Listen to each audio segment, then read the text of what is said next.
누구인가? 돌 던질 자가 누구인가?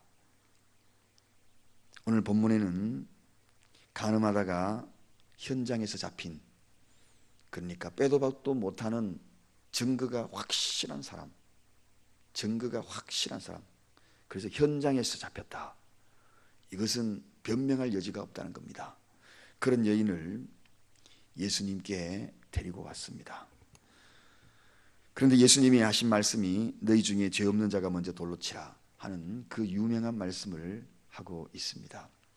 정말 오늘 이 시대의 교회의 가정에 그리고 모든 관계성 속에서 절대적으로 들려져야 될 그런 말씀이 아닌가.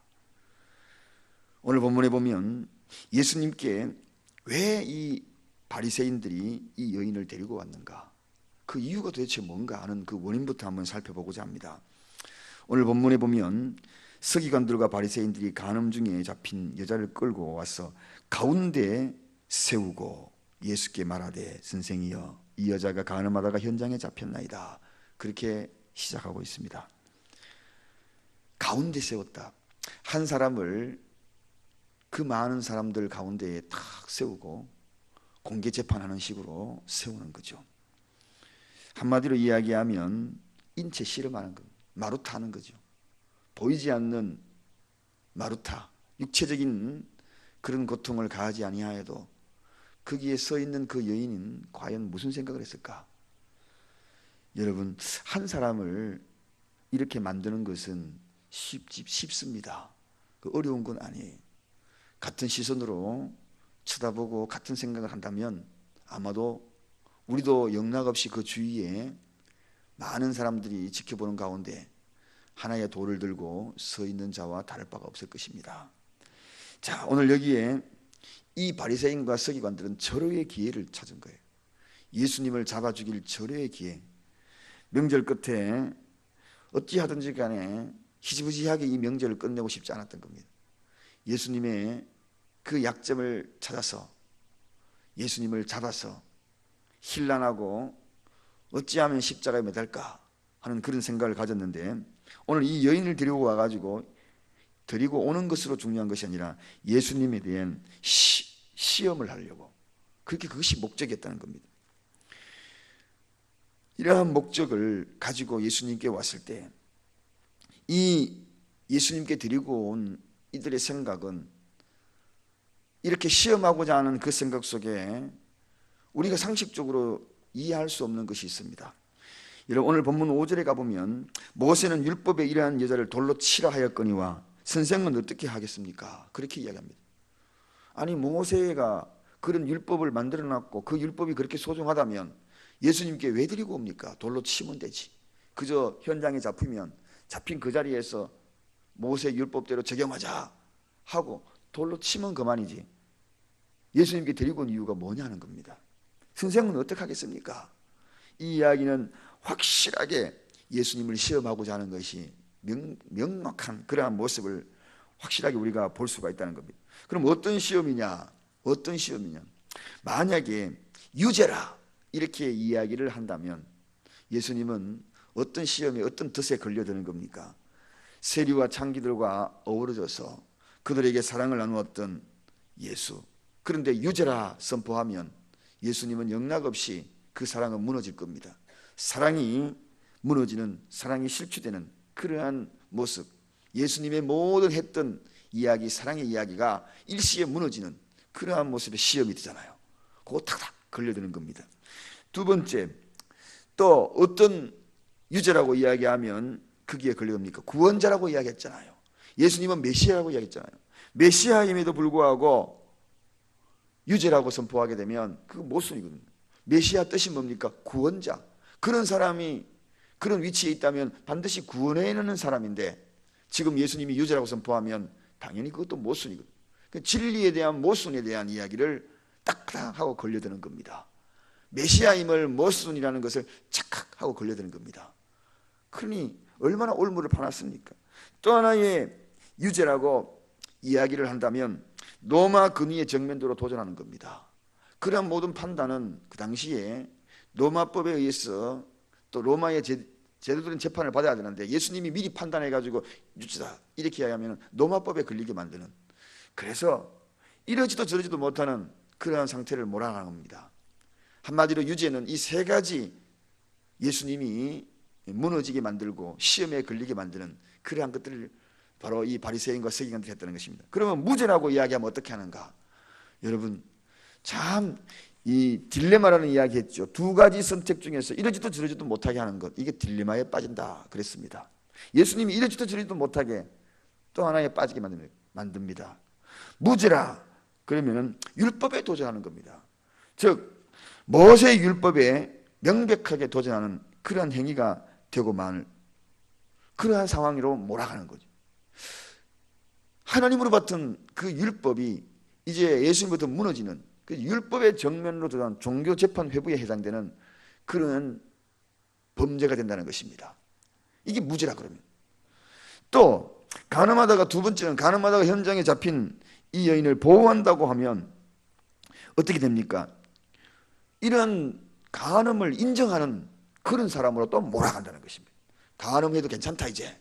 저 봐라, 예수가 간음하는 그 사람을 구원해주지 않느냐, 이렇게 이야기해가지고 이제는 간음해도 된다는 사회의 법을, 질서를 무너뜨리게 만드는 그러한 죄를 범하게 만드는 시험에 걸려들었다는 것입니다.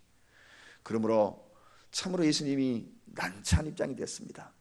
사랑하는 여러분, 우리 같으면은 과연 이 위기를 어떻게 모면할까요?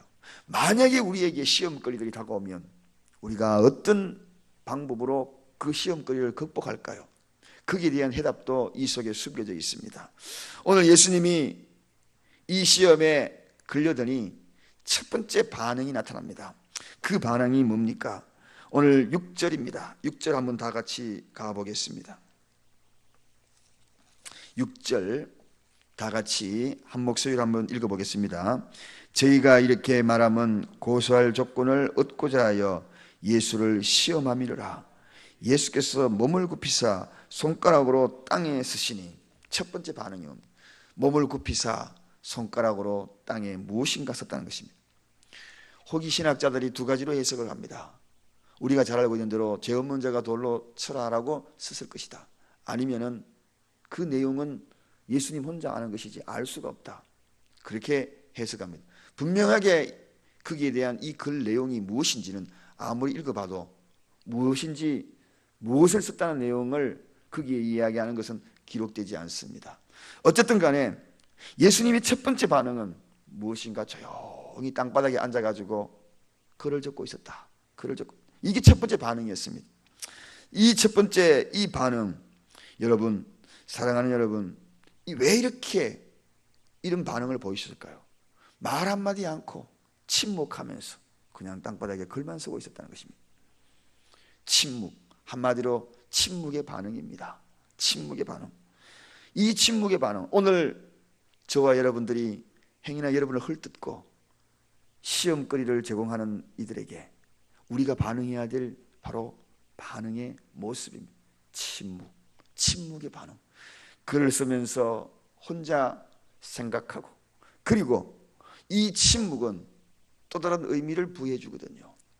많은 사람들은 이 침묵하지 못하고, 그리고 거기에 대한 바로 절대적인 반응이 금방 나타나잖아요.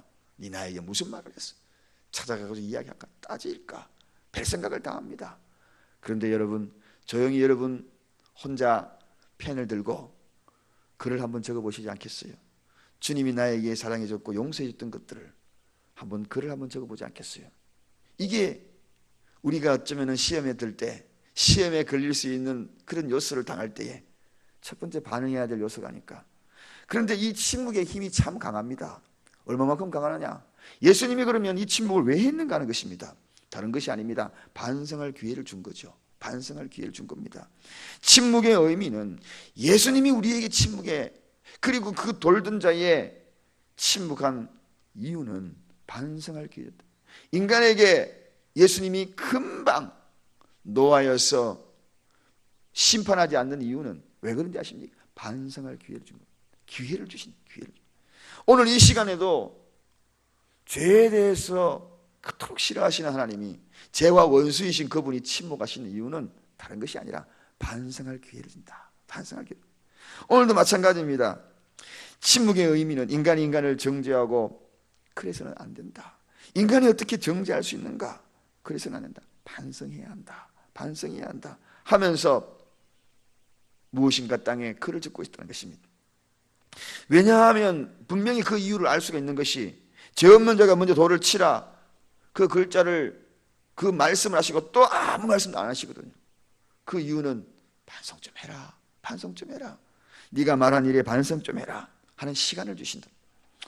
사랑하는 여러분, 이 이야기에 우리도 어쩌면 이 침묵의 힘이라고 생각합니다.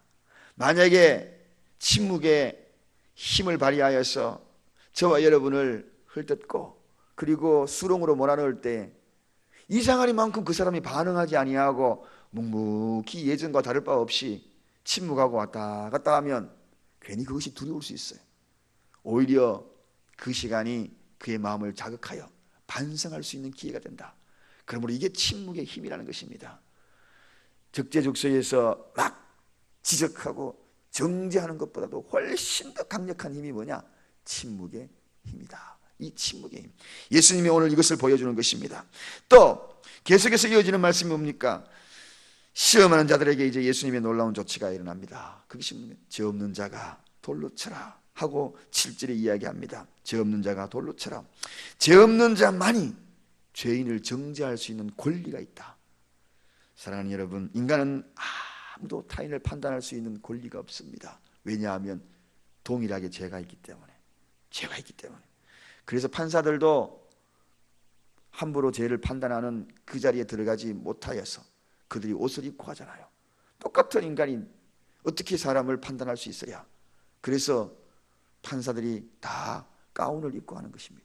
그게 차이. 인간은 아무도 타인을 판단할 수 있구나, 그리고 그것을 평가할 수 있는 자격이 아무도 없습니다. 왜? 선하지도 않고 의롭지도 않기 때문에. 솔직히 한번 바라보십시오. 거기에 돌든 사람들, 돌 들고 죽여라 하는 그들이 작은 것이라도 죄짓지 않았을까요? 생각으로도 죄짓지 않았을까요? 여러 가지 죄를 다 짓는 인간입니다.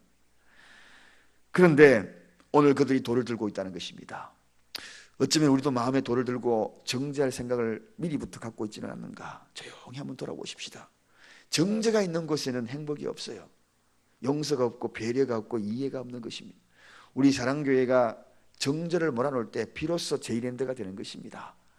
이 장소가 정죄의 장소가 된다면 결코 제일랜드, 예수 사랑이라고 이야기하는 것은 거짓부렁일 것입니다. 우리의 입술은 다 가식이 될 것이고 바리새인이 될 것이고 서기관이, 돌든 서기관이 동일할 것입니다.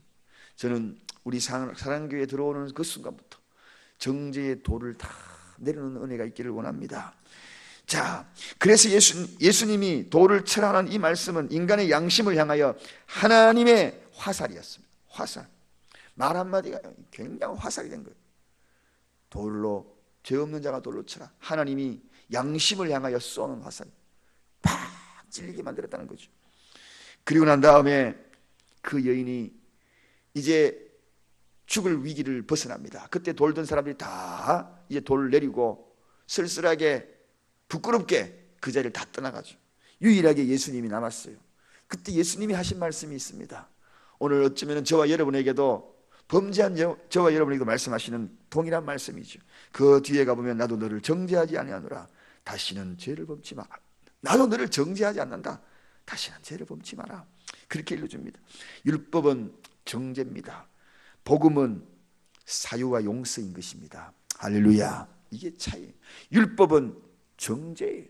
그러나 복음은 뭡니까? 예수님이 하시는 모습을 자세히 보면 사유하죠. 생각하게 만들죠. 그리고 뭡니까? 용서죠. 용서 아닙니까? 땅에 글을 그리면서 생각하시다가, 사유하시다가, 침묵하시다가 나도 너를 정죄하지 않는다. 이제는 자유하고 가라. 다시는 죄를 짓지 마라. 바로 이것입니다. 인간에게는 과거보다도 미래가 중요해요. 과거의 죄를 들여다보면서 정죄하는 것이 아니라 미래가 중요해요. 그래서 기독교는 소망의 종교인 것입니다. 과거에 얽매여서 그를 판단하지 말고 정죄하지 말고 미래를 바라보십시다. 어떠한 죄인이라도 새로운 선한 삶을 살 수 있는 기회가 있다는 것, 이게 주님이 바라보는 시선입니다. 인간에 대한 신뢰와 격려가 오늘 이 가운데서 나타나지 않습니까? 끝까지 우리를 믿어주시고 끝까지 우리를 신뢰해 주시는 주님 보십시오. 얼마나 멋지십니까? 이제는 다시 죄를 짓지 마라. 나도 널 용서한다. 이 한마디 기독교의 본질인 것입니다. 복음의 본질이 이것입니다. 왜 우리가 예수를 믿는가? 바로 이것 때문입니다. 생각하고 용서받는 것. 용서받는 이거 아니면 우리가 왜 교회에, 왜 이곳에 와 있습니까? 기독교 본질은 정죄하는 데 있는 것이 아니라 사유와 그리고 용서와 개선시키는데, 그것이 바로 기독교의 본질인 것입니다. 오늘 이 새벽에 나오신 여러분, 그저 곰곰이 한번 생각하는, 그리고 용서함 받고 우리도 용서하고 정죄하지 않겠다고 생각하고 그리고 용서해주고, 이것이 바로 기독교다. 오늘 우리 사랑교회가 그리하여 제1엔들을 이루기를 바랍니다. 기독교의 본질이 예수님이 복음이 무엇인가를 분명히 이루는 것을 우리 교회에 이루어가는 저와 여러분의 시기를 간절히 축원드립니다. 기도하겠습니다. 하나님 아버지 감사합니다.